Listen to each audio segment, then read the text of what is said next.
Ang daming strawberry hanggang para dito. Doon lang tayo eh. Andito pala rin oh.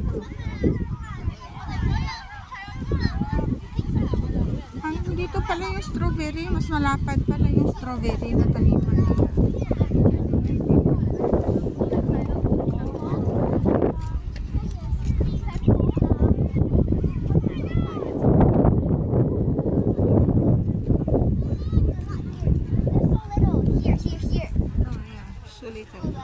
Kunti lang yung bunga niya dito kasi doon yung sa kabila yun ang maraming bunga. Kaya walang gaano dito. Maliliit kasi dapat ito ano pa eh January.